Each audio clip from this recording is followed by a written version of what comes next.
going on, Tricology family, and welcome back to another episode of the Tricology News Talk. I hope everybody is having a great and awesome Labor Day weekend as summer is slowly coming to a close and we are going straight forward to the fall season into Halloween season. Yep, that's right, folks.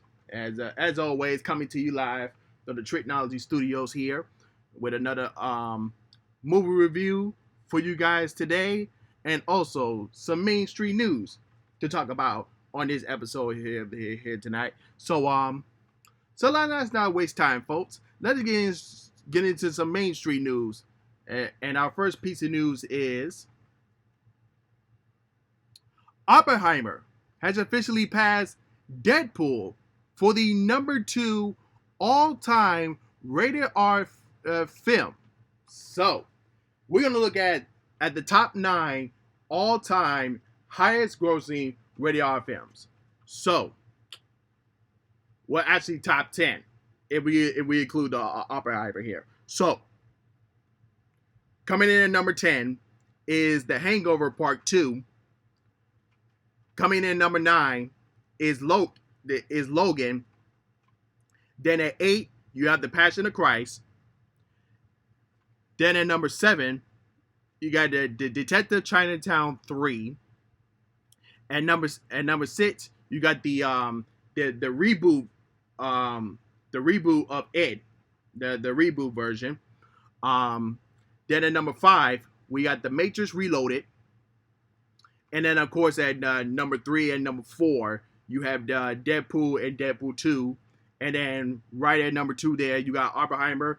And then of course at number 1 is Tom Phillips' and Joaquin Phoenix Joker.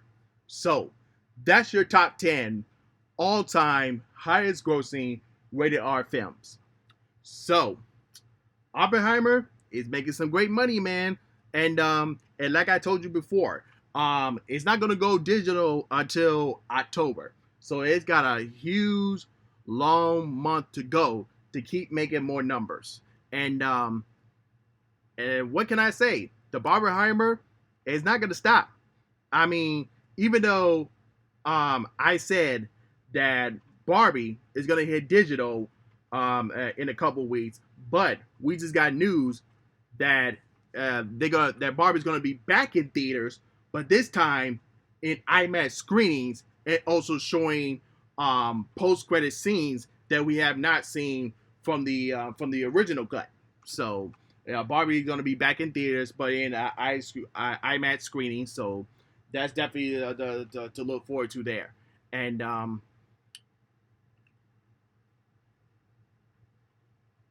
continuing talking with Oppenheimer here, let's look at the numbers between the domestic, international, and worldwide box office that is at right now. Currently, domestically, it's sitting at $300 million. Internationally, it's in at $477 million. And to add it all up, is at $777 million worldwide. I definitely think that it's going to make some more money by the time they hit October. So how much are they going to make?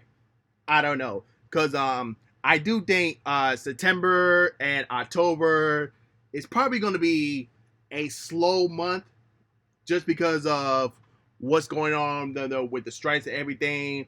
And then some movies are being moved and delayed to 2024. So I do expect the last couple of months of this year is going to be very slow.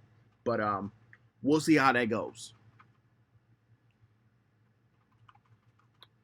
Moving on. Continue on with talking about Oppenheimer. Is Oppenheimer ineligible for the Oscars due to the diversity rules? So let's look at these the diversity rules here. So we have 4 standards here. Let's look at standard A. That means actors can only be met in only 3 ways. Either one lead or significant supporting character is from a unrepresented racial and ethnic group. At least 30 of the acting examined is from at least two unprecedented groups: women, the LGBTQ community, disabled or deaf people, or people with unprecedented racial and ethnic group. And and the third one, the storyline centers with an unprecedented group. And now looking at standard B, the crew. Films must meet at one of the three criterias. At least two of the creative leaders or department heads, including casting directors, cinematographers, composers, and more, must be from an unprecedented group. At least six crew or technical positions must be from an unprecedented group, or at least 30% of the crew must be from an unprecedented group. Now, going to Standard C, which is the companies. The film's production, distribution, and financing companies offer paid internship or apprenticeships and training opportunities from people from unrepresented groups. And then lastly, Standard D, which is the executives. The film studio must have multiple senior executives from unrepresented groups on its marketing, publicity, and distribution teams. Now, when it comes to these four standards, it must meet at least two of those four standards. Now, I do believe that Oppenheimer should and most likely will meet those standards, because if Oppenheimer does not be in the Oscar contenders, then we're gonna have some problems here. That's all I'm gonna say. I'm not gonna rant on too much hard on about it. I'm just hoping that that Oppenheimer is at least a contender for multiple Oscar nominations at this coming Oscars. That's all I'm gonna say. But moving on, but and continue on talking about the Oscars for next year. How does the strike make completely unpended the Best Picture race? Now, these are the list of movies of 2023 movies that are currently in the race for Best Picture nominations. So let's go look at this list here. So we have Killers of the Flower Moon, Oppenheimer, Saltburn, Barbie, Ferrari, Past Lives, May December, The Holdovers, Spider-Man Across the Spider-Verse, The Color Purple,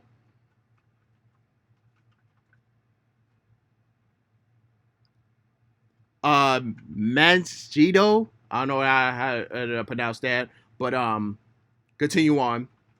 The Zone of Interest, Poor Things, Dumb Money, Air, The Bikers Riders, Albany of the Fall, Fetter's Last Session, Fair Play, Blackberry,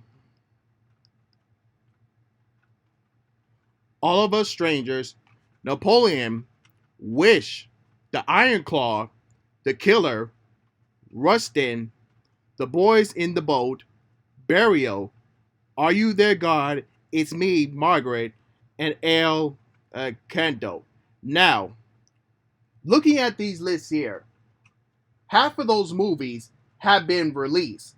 Now, there are some that still haven't been released yet. So it all depends on, are they going to keep their release date of this year? Because if they don't keep their release date, then they will be out of the race of next year's Oscar Best Picture contenders list. So it all depends on the some of the movies on that list that's still set to be released this year, if they're still going to be set to release this year and not be changed or delayed till next year. So only time will tell. Moving on, Ahsoka debut numbers same as Andor, but down 50% from Obi-Wan. So let's look at Deadline, what they had to say. Summer TV reports that the live +5 day viewership for the first episode of Disney Plus Lucasfilm new series Ahsoka drew 1.2 million households. Disney Plus dropped the first 2 episodes of the David Flair created series on Tuesday, August 22nd.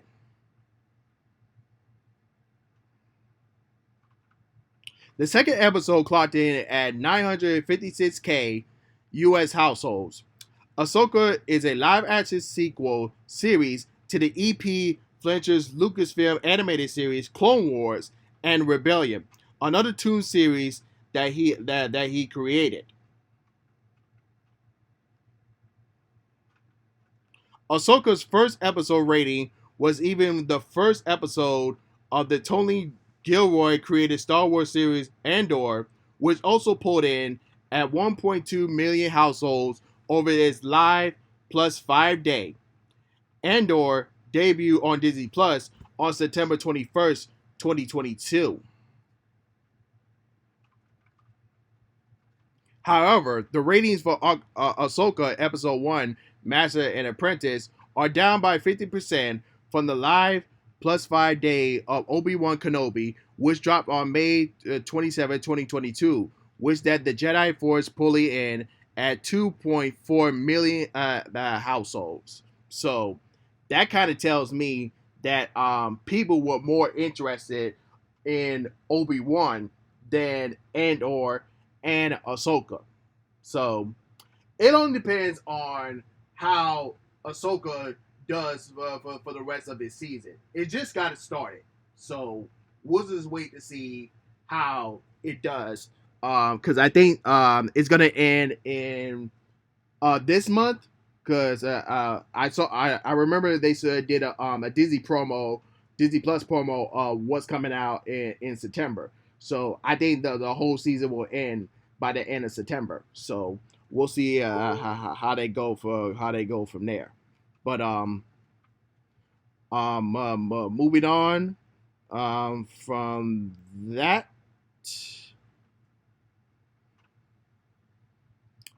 Henry Cavill's Highlander reboot gets a major update from director. So let's hear what the director has to say.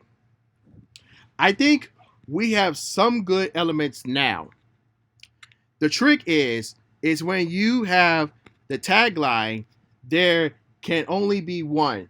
You can't just kill everybody the first time. I'll say it for you the first. Our story engaged a lot of the same characters and stuff like that. But we have also brought in elements of all the TV shows, and we are trying to do a bit of the prequel, a setup of the gathering, so we have room to grow the property. So that kind of tells me they're taking their time, so that way that the reboot will be as good as the original. I like what they're going from here, especially I know Henry Cavill is still trying to wrap up from The Witcher. He's trying to find his new place after being done with the DCU. I know a lot of people saying, "Oh, he should be the next James Bond," but we don't know who they're gonna pick as the next James Bond. But we'll see how that goes. But it's definitely looking good for Henry Cavill and the Highlander reboot, though. It's looking good. Moving on, going back to the Ahsoka series, we have the 5 best things about the show that people are liking so far. So, number 1 is Mary Elizabeth Winston's character, Hilda. Number 2 is Ray Stevenson's Balin character. Number 3 is episode 3. That one scene, that space battle scene, called the Defender. That's what the episode called. Um, Number 4, David Tensley's Hyglin. That's Ahsoka's the robot.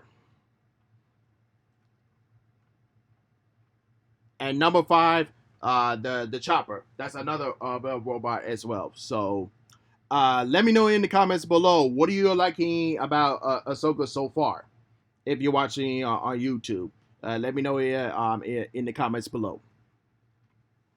Moving on, Taylor Swift's Era Tour is coming to theaters in October. So for all the Taylor Swift fans, if you have not got a chance to go to the concerts, well, you can experience that in the theaters. So let's hear what Variety has to say. Anyone who could not pursue tickets for the Taylor Swift's record-breaking stadium tour in the U.S. may be about to have their wounded feelings asserted a little, and everyone who did can get primed for some extensive nostalgia.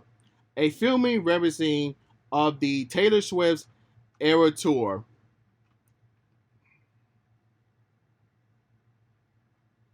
will hit movie theaters nationwide this fall, with their opening day set on Friday, of course, the 13th of October.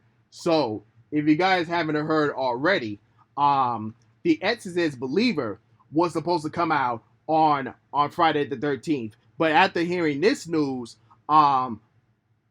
Exorcist the Believer has been moved up a week, and then now will be released October 6th, just to avoid competition between the Taylor Swift Eras Tour movie. So I kind of understand where they're going from here. I know some people didn't like, some people ain't gonna like that. So like, Taylor Swift should have moved her date and let the Exorcist Believer stay on October 13th because it's like a horror day. I get that. So I wish they did that too. But hey, it is what it is. But yep.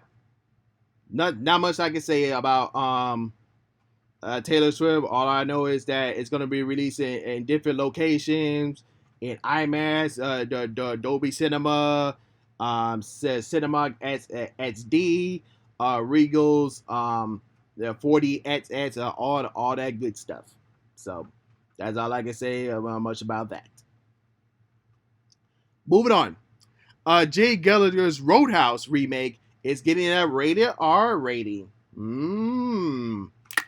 Let's hear what Joe Block has to say about this. There's a bound to be blood on the barroom floor when Doug Lemon's Roadhouse remake starts to rumble in theaters. According to the filmratings.com, the updated Jay Gallagher's is rated R for violence throughout, providence language, and some nudity. Today's Roadhouse remake rating considered indicates that Lehman won't be holding back when the film punches its way to cinemas, and Gallagher's transformation into the chilly buzzword won't go to waste. So it's looking good there. So hopefully we get some more news on the Roadhouse reboot or remake, I should say. So moving on from that,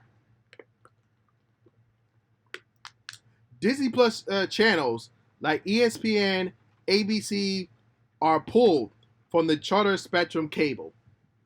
We have been in ongoing negotiations with the charter communities for some time and have not yet agreed to the new market-based agreement, Disney said in a statement on Thursday, acknowledging the blackout. Disney Entertainment has successful deals in place by the paid TV providers that all types and size across the country, and the rates and terms that we are seeking in this new renewal are driven by the marketplace. We are committed to reaching a mutual agreement upon the results of the charter and I urge them to work with us and minimize disruption in their customers. Man, Disney better do something, man. They have been not been looking good this year, man. So they better do something. Because they got to change something. That's all I can say. That's all I can say much about that, you folks. But moving on from that, Ron Poirot wants to complete the original Hellboy trilogy by making a Hellboy 3. I say, why not? Let's make a Hellboy 3 and complete that trilogy. So here's a statement saying, if we are making a third movie of the trilogy, I would love to do that. Yeah, Perrin said, noting how it would have been to be a continuation of his prior two films rather than another reboot. It would meant to be 3 movies, so I would go back and do it. If we could finish the trilogy by those that they are were only circumstances. So I think the fans will love it if we get an actual third movie to complete this trilogy. We don't need a reboot right now. We don't need a remake. Y'all already did that once and it didn't look good. So y'all know what to do. Yeah, I don't need to tell y'all. And then lastly, to talk about on these mainstream news is that Hollywood strikes have caused over 17,000 jobs. That's what I call strike damage. Let's read this story here.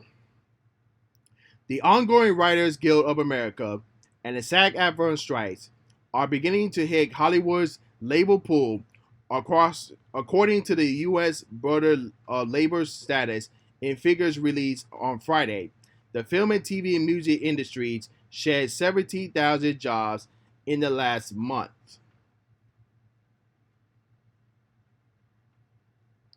Beyond the striking workers, the impact of the strikes had led to layoffs at other businesses in Hollywood, including at production companies, tailor agencies, and businesses that have traditionally relied on the Hollywood studio system for their income.